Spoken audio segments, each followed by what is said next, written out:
Welcome back, guys. Another week in the books here at the line. Actually, a pretty quiet week. We had a lot of good stuff. We've run a lot of interesting stuff, but in the news, not a ton happening. I think probably we're starting to see a bit of a return to normal in Ottawa after kind of that long post-election delay. O'Toole has announced a shadow cabinet. Trudeau met with his caucus, blah, blah, blah. This stuff isn't important for our purposes, but nature is healing. We're starting to see Ottawa get back to normal. Jen, I want to start just by mentioning this. Last week's dispatch, at the last minute, we actually ended up pulling a section out of it. And what had happened was that we had written something about the flag, full mast, half mast, lowered to honor the Indigenous children, et cetera, et cetera. And then right when we were thinking we were going to start publishing, we started to get word from our friends in Ottawa that there was an announcement coming. So we didn't know what it was going to be. We didn't know when it was going to be. So literally, the journalism at its best, I went Control X and just removed everything I wrote. I put it in a new document just to save it. I'm going to repurpose it. It's obsolete now. The news did move beyond it because the flags went back up. What I'm going to basically say is that before we ever do this again, we need to have an exit plan. And I'm not lamenting that it was done. I'm not saying it was bad that we did it, but you cannot be the Prime Minister of Canada making an open-ended commitment with a national symbol. It doesn't belong to you. Yeah, that's correct. I mean, I know this is such a petulant small thing, and like not very many people care that much about whether or not the flag is up or down, which makes it a really, really tricky one. But to me, the whole episode is so emblematic of the Liberals and the whole governing style generally. It's just like, we're gonna do some showy symbolic thing to show that we're, on board with this thing that we have to be on board with, but we're not gonna think 3 seconds ahead on how it's going to be implemented, or like, okay, when are we going to put it back up? When are we going, like, lowering the flags, I don't think there was anything wrong with that as a gesture. It's a powerful gesture, but like, okay, and then what? I think this through, guys. Like, it just, and the whole approach to governing is like this. It's just, well, I mean, I rewrote about this in last week's dispatch, or I wrote about this in last week's column. It was like, we're going to announce the huge emissions cap in Canada on our oil and gas sector. Okay, but you haven't actually worked out the details of any of that with the people who produce gas in the oil and gas sector. So like, what? The dispatch blurb, Jen, was explicit about that. Like in the blurb, yeah. I did tie it directly back into your column. And I said, the flags is another manifestation of showing up in Scotland to make a big showing announcement. And then when Canadian journalists go, okay, cool, what are the details? The government goes, like, we'll get back to you. We sent a letter on Monday to like the minister to come up with the plan for a plan. Right. And I mean, that's the thing. Like, we're not kidding here. Like, as you went through in your column, this was now, I guess, it was a week ago. It was a week ago today by the time this thing publishes. The extent of the work done was to begin the process of forming the working group that will come up with the process to then develop the proposal. This is they literally had not so much as talked to Kenny or even Notley or someone like that to just be like, hey, you're gonna blue sky this idea before I announce it in Scotland. Like, even Notley was just like, the fuck. The flag, as we found out, ended up being the thing. So look, I'm not gonna be coy about this anymore, because by the time the viewers see this, it'll be live. But basically, what we had hashed out, and I'd written it, so I'll update it, obviously, was that if you, Trudeau specifically in this case, but any Canadian Prime Minister in general, if you make an open-ended promise and you have no off-ramp, that is the classic example of the vacuum in nature. Nature abhors a vacuum, and if you don't have a plan, someone else will put their plan into it. And we had, when we ended up kind of pulling back from this, because we had the word that there was an announcement coming, the Assembly of First Nations had come out and said, here's our plan to put the flags back up. And at this time, the federal government had not announced a plan. So I don't know the inner politics of this. I don't know if the AFN was trying to Bigfoot the federal announcement, which was great, by the way, really good politics. Like the AFN's political instincts were way better than the federal liberals. And what we have to note here is that what the AFN asked for, the Assembly of First Nations, was I think in general pretty reasonable. They had asked for for the flags to go back up, for us to lower them going forward on Indigenous Veterans Day, which is November 8th. That's a great idea. I'm on board with that. Fantastic. Perfect. Yep. And they had also said put up the Every Child Matters flags on the Peace Tower and everywhere else, every other federal installation, until every single child is found, identified, like by name, and either symbolically or physically repatriated to their homelands. And I understand the moral imperative of that. Some of these grave sites go back over 100 years. We're never going to be able to identify all these kids. Even if we can find them, the records will not exist to identify them in some cases. And if there was not some pre-established understanding of kind of what level of good faith effort would satisfy the requirement, if the Prime Minister had agreed to that, we just have two national flags now. We have the maple leaf between two red bars, and we have the Every Child flag. Because getting every single child repatriated, I mean, at the end of the day, it's not going to be possible to do that at this point, 100 years later, when we don't even know where all the grave sites are. I mean, one of the things that is complicating a lot of the factors in all of this is especially here in the prairies, it's very common to lose cemeteries. Like you have cemeteries outside of town sites or whatever. The towns are small locations, they get abandoned. The cemeteries often will have wood markings as opposed to stone markings. And 100 years in the prairies, and I'm going to tell you what's going to happen to a wood marking. Whole thing within 50-60 years is just gone, right? And nobody quite knows where it is. So losing grave sites is not that uncommon. I mean, I actually found my own great-grandparents' gravesite in way north Saskatchewan, and by the time they died, they had money for a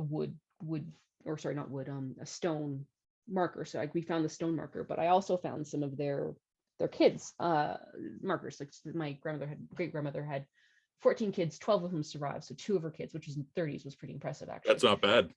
She did just fine. But 2 of the kids died in childhood, and we found I happened to run into the 2 kids' grave sites, and like we're talking slabs of cement, handwritten. I mean, they didn't even get the names spelled right, and those graves won't be here in 50 years. Like those graves will be gone. They'll just dissolve. Oh yeah, they dissolve, exactly. And it's amazing at that point that they could even afford any kind, like a slab of cement, essentially.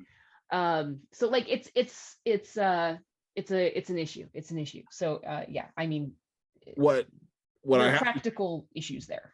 Yeah, and again, that's fine if you plan that out. Like you could say, we accept your terms, and we define this process to be complete when every known or even reasonably hypothesized site of a potential grave has been thoroughly searched by accredited experts on the federal dime, and every effort has been made to identify and repatriate these bodies. When that effort is complete, and I would even go further than that. I would say, like, at this point, you should have a map that you agree to, where, like, because we know where more or less where most, or you make that part of the process, right? Like, or in the like, next 6 months, we're going to gather, and then you establish what the ending of that would look like. And the thing is that I'm gonna mention this in the dispatch. What no one has dwelled on is that the Prime Minister had always said he would only bring the flags back up with Indigenous permission. He did not honor the AFN request.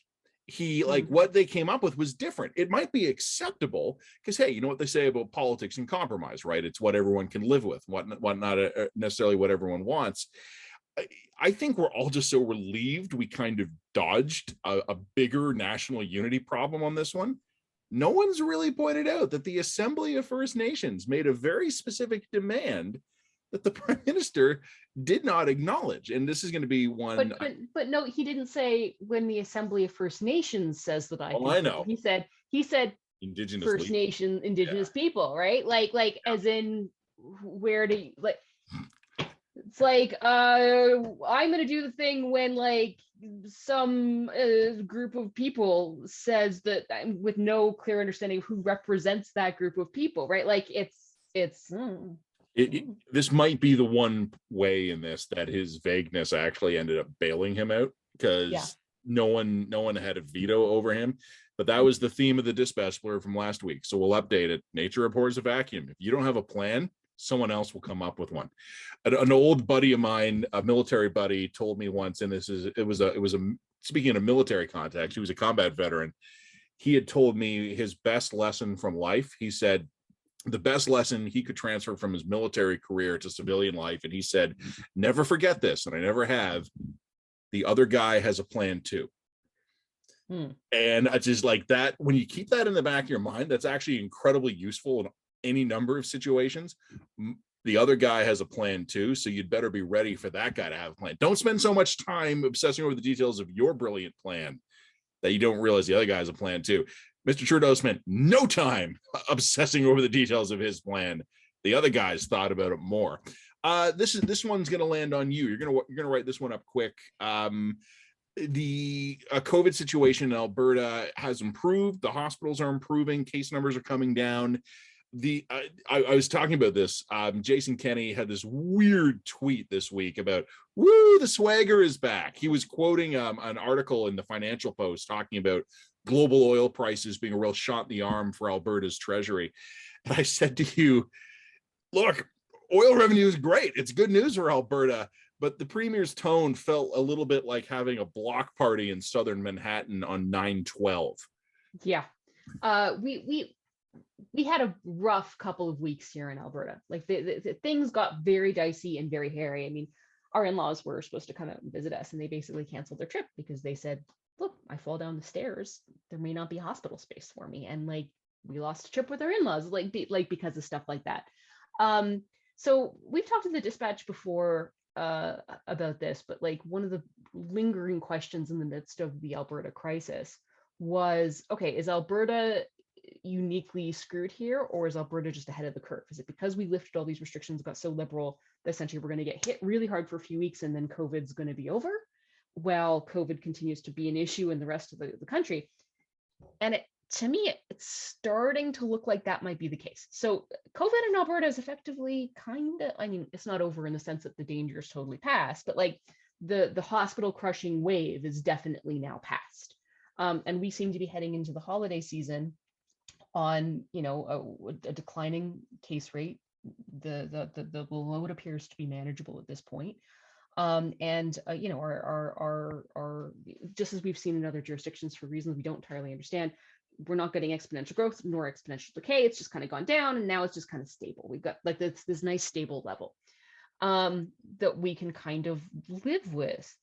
And I don't know if that's just a result of higher vaccination rates, whether or not more people got vaccinated in the last few weeks. That could be a huge part of it. But like, practically speaking, COVID's kind of overish in Alberta. We didn't have to do a giant lockdown. We didn't have to do another circuit breaker. I suspect we'll be keeping masks and probably vaccine mandates in place for the next couple of months. But like, people are kind of over it. Like, like nobody's really freaking out anymore in the same way they were.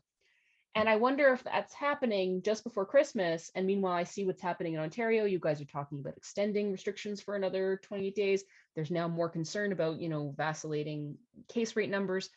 And I kind of wonder if in 6 months, we're going to look back on this time and say, yeah, Alberta had a really bad 2-3 weeks there, and then COVID was over. Well, everywhere else that was slowed down with these sorts of NPI measures and did manage to slow the growth of the virus, effectively did do so and did prevent serious hospital overrun, but at the expense of just prolonging the crisis. You know what I mean? And like I wonder if that's the no free lunch problem. I wonder if that's just the trade-off.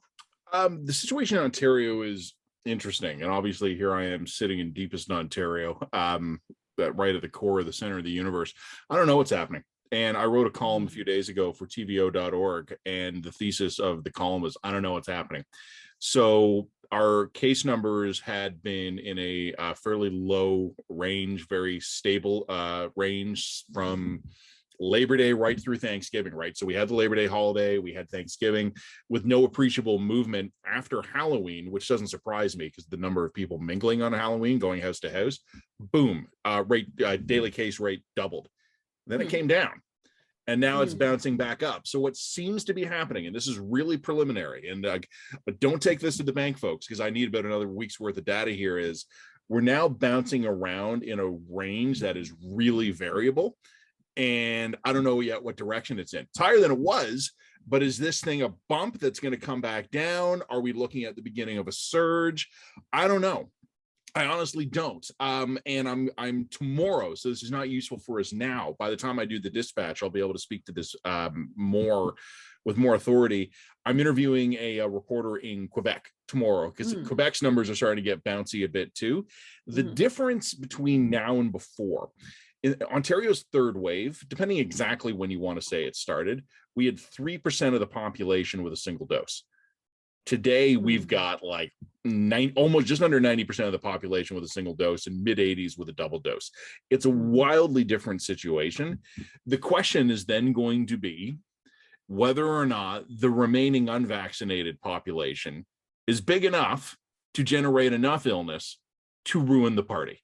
And I honestly don't know. As it effectively was in Alberta. Yep. And, like, as you know, one of my rules of life, other than the other guy has a plan too, is that it only takes a couple of assholes to ruin a great party. And 10% stubbornly unvaccinated may be enough to repeatedly tip our tiny underfunded healthcare system into a state of crisis. That's the question. I mean, I hope it's not the case, because I do think that your vaccination rates are really high. I mean, I hope it's not the case, because I got Leaf tickets. Well, exactly. And I got a life to live. The other thing that has to be reminded is like Alberta's vaccination rates when it went into the shit, like the cities were actually okay. Like where I live had reasonably high vaccination rates, but you get like an hour south of where I live, and like the vaccination rates were like 30 and 40%. Like they were not high. So like those pockets of clusters of unvaccinated people in those communities were just totally different situation. I mean, this goes back to whole cultural issues in Alberta. We have particular settlement patterns in terms of certain religious groups in particular. You have places like Cardston, for example, where there's like a high Mormon community. You have Mennonite communities. You have Hutterite communities. You've got a lot of sort of patchworks right across the province of different cultural and religious communities that are very close knit, particularly outside the cities. So that may be a unique situation to Alberta that just isn't applicable in Ontario. I don't know. It's an interesting question, but like I think it's worth noting here that like even though like I think our daily case rates are still higher than yours, we are now in kind of the yellow zone again, and things seem to be okay. Yeah, it's interesting. I've just, out of curiosity, started to pop, like while you were talking there, for the viewers who might have heard me frantically typing, what I was doing was trying to grab the vaccination rate by public health unit in Ontario. Yeah, and I don't think there's a single unit that's below 60 something. That's kind of what I'm checking. I'm gonna have to look at this later. The data is not organized. Like it's all there. It's just not organized in a user-friendly way. I don't think we had the massive divergences that you guys did. But the question then again, I don't know how many assholes it takes to ruin this party. I got my kid back in school. I got my son playing hockey. My daughter's activities have started up again. I have Leaf tickets and the Leafs are finally winning. Like, I don't want to shut the fucking party down because 10 to 15% of my fellow Ontarians are assholes. So I don't know. Like, it's what I would wonder is if we would be harsher and just say, okay, well, guess what? We're locking down the unvaccinated. It would be a pain in the ass to enforce it, but when we were having the great debate here about the vaccine passport, that Doug Ford typically resisted, embraced in his typical total about face fashion, one of the rationale for it is if you don't want to a broad-based lockdown again, fine. You need a way to verifiably divide people into risk categories.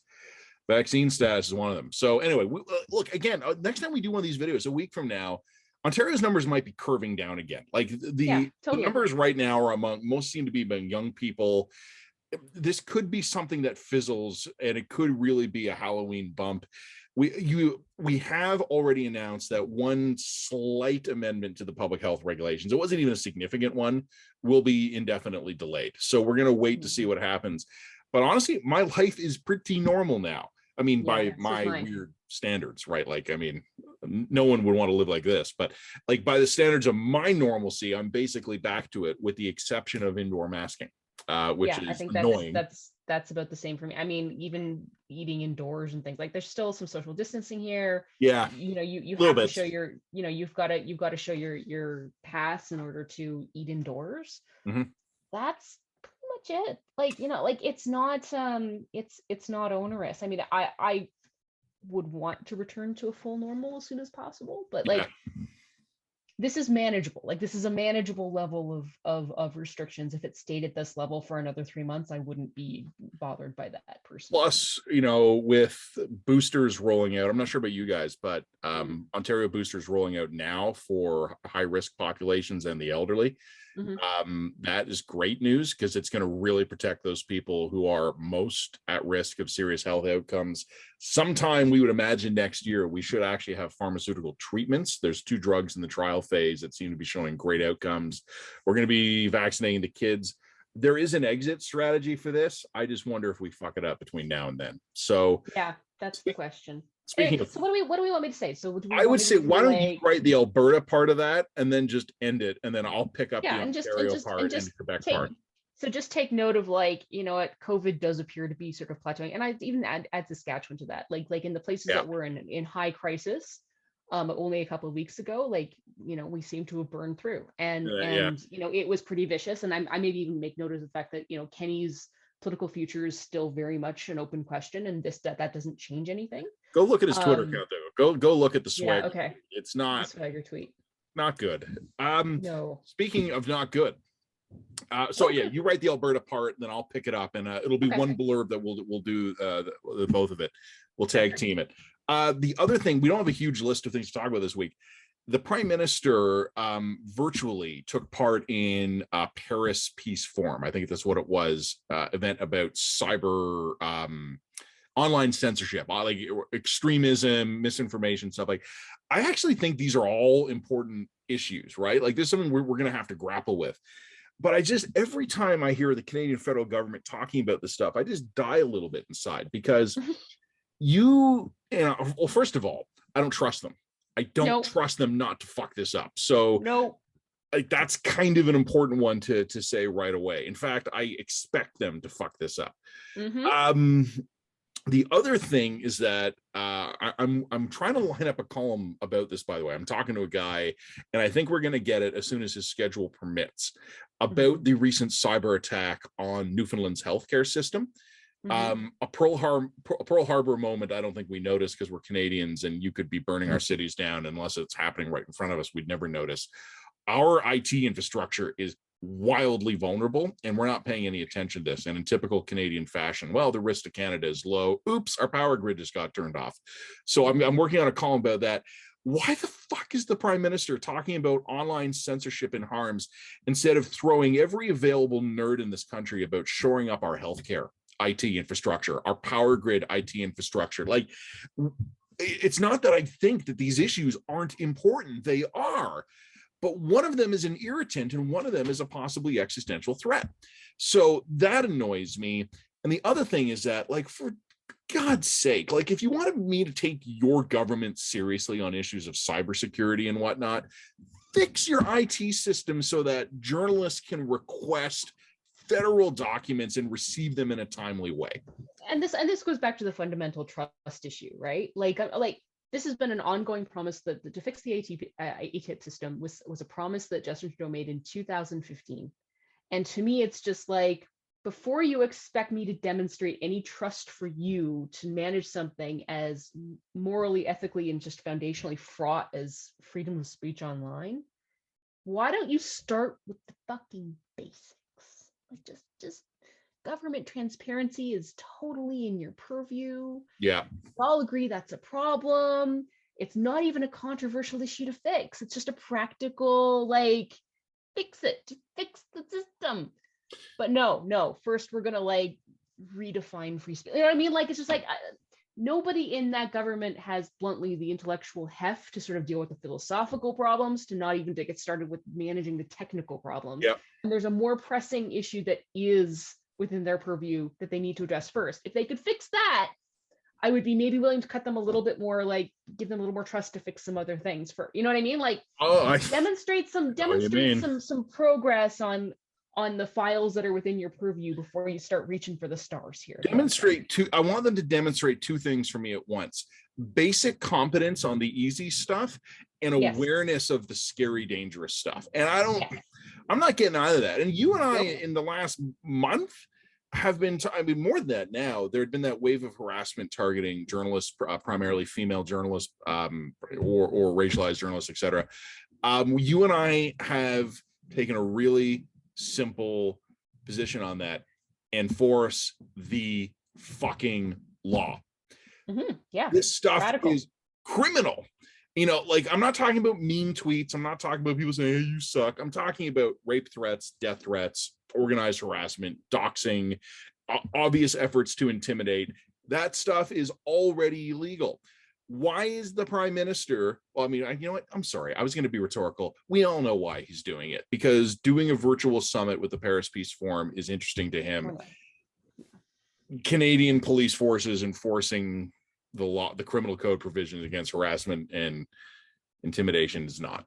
So that's right. So why should I trust? I mean, I think we should be on him and everything he says on this stuff, and everything his government does on this stuff, like with no benefit of the doubt, and be on it like, a dog with a bone. They just haven't earned, like, because they haven't earned the credibility or the benefit of the doubt on the file. Like, they just haven't. So that's my position on it. I don't really have anything else on the list. Do you have anything else? I think that's a pretty meaty dispatch right there, to be honest. Yeah, I mean, as ever, we will poke around. We did something fun last week, which was we just basically asked one of our buddies to like write an item for us, and we don't identify our contributors when they do that, just to have some consistency. We know a lot of people who would love to write for us but can't for professional reasons.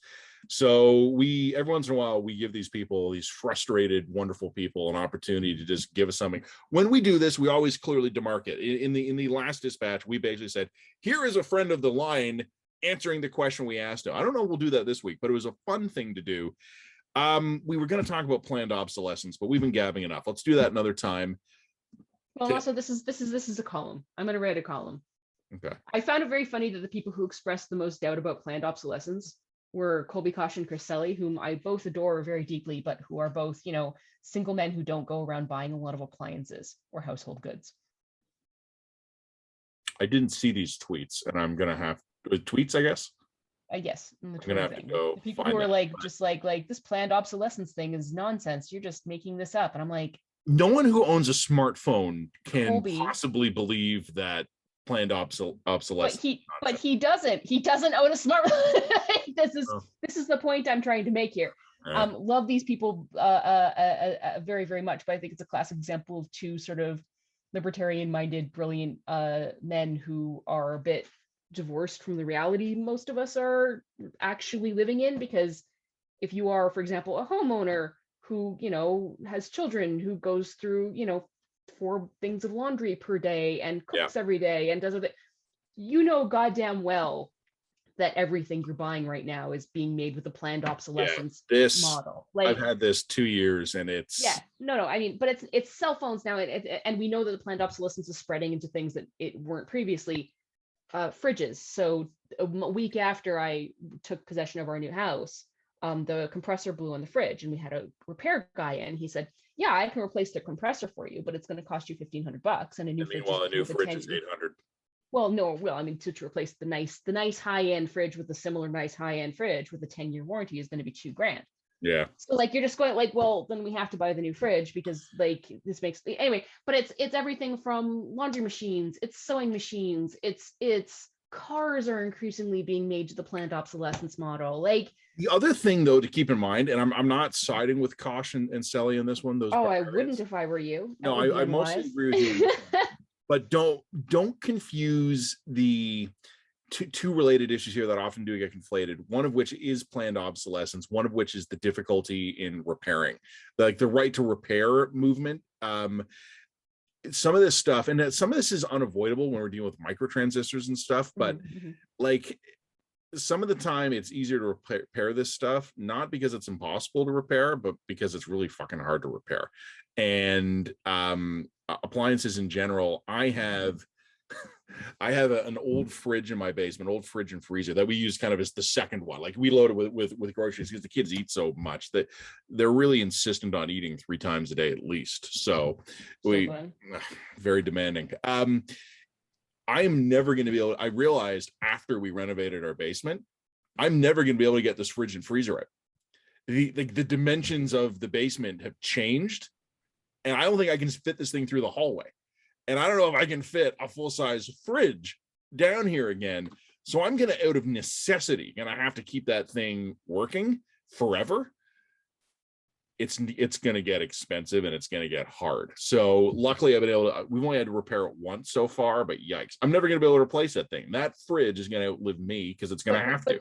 But here's where the right to repair stuff and the planned obsolescence stuff collide, because there's new appliances are being built unnecessarily with microchips and with parts that are hard to repair in order to feed into their planned obsolescence.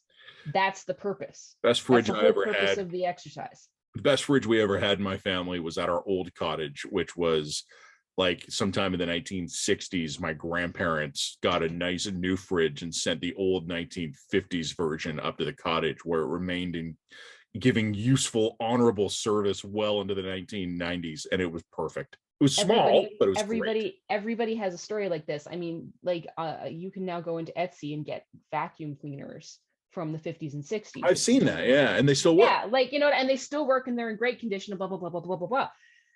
And, you know, you can actually get them more affordably than you can get new vacuum cleaners because they're old. Yeah. And you're probably going to get a better vacuum cleaner too. So anyway, it's a really interesting, complicated phenomenon. But essentially what's happening is that in a planned obsolescence scenario, even the high-end quality appliances are built to break down. They're built to break down on 10 to 20 year time windows. So you can't buy a quality appliance anymore. Like they don't, because they don't exist. Like they can't. You can spend more money on a fridge, but that's not going to get. You don't get quality. You just get fancier. Yes, but this is happening like at every level of consumer goods, like from sewing to furniture to cars. Like there are certainly exceptions to the planned obsolescence model, but like look at, for example, like the Shinepocalypse and the fast fashion movement. You know, you now can't go and get thrifted goods that are even of any quality because all of the Goodwills are basically being stuffed to the gills with the fast fashion hauls from Shein and places like that, right? Like it's this is part of also why I'm now taking up sewing, because I can't do this anymore. Like I can't participate in this culture anymore. But anyway, it's something that I've been mulling over my head because I'm actually in the process of restoring this desk from the 1880s, and like there's significant repair work that I'm having to do this desk. This desk came over from South Africa 28 years ago, and in Calgary is really dry climate. It's cracked in several places. There's a bunch of lateral slits, so I'm having to like sand it down, do re-veneering, patch it up, and then I'm going to have to basically re-shellac it. So there's structural stuff I'm doing. It's a wonderful challenge. It's the sort of stuff that I love to do when I'm thinking about what I'm going to write. But I just came to appreciate while I was thinking about this, and I'm going like, I can't even buy a desk like this anymore. No, like you could have one custom built, but you couldn't walk into a place to buy it. I could hire a carpenter to custom build me this desk or something of an equivalent quality for something like $6,000-7,000. Yeah. You know what I mean? Whereas the price point that desk existed in 1880s is nowhere comparable. Like you know what I mean? Like if you had the equivalent in 1980s dollars, took $2,000, the fridge you would buy, the top end fridge you could buy in 1980 with the equivalent in 1980s dollars would last you 50 years. Yeah. You know what I mean? So like it's almost a weird inflationary effect that seems to be getting like hidden. So it seems like as our quality of life is overwhelmingly massively improving or appearing to massively improving, it's coming at a cost of the actual quality of the goods we're consuming at extraordinary rates. You will it's spend weird... more on refrigerators than you would have before, but you'll spend less on each unit you buy. You'll just buy more of them. Yeah, that's right. Yeah. And that's the scam. Like it's a really interesting problem, but it's of course has major sustainability issues, and also I think it's got major cultural issues because we are as a society massively losing skill sets because of the way that this is rolling now. You and I actually think that's a problem. Colby and I did dueling columns in the Post a couple of years ago about this. I think there was 3 of them in the end about this. Yeah, it was summer lull, like there was nothing going on. So basically we had to fill column images. So we just had a series of blog posts go back and forth because there was nothing happening in the news and we had to do something. But all right, look, this sounds like fun. You go shellac your desk and I'm gonna go feed my children. All right, I'll see you back on Tuesday. All right, thanks everybody. Yeah, Jen's heading out to do some book research. The Line, though, not taking a break. We'll be back with you. Obviously, you by the time you're seeing this, the dispatch is out. We'll talk to you again on Monday. Take care.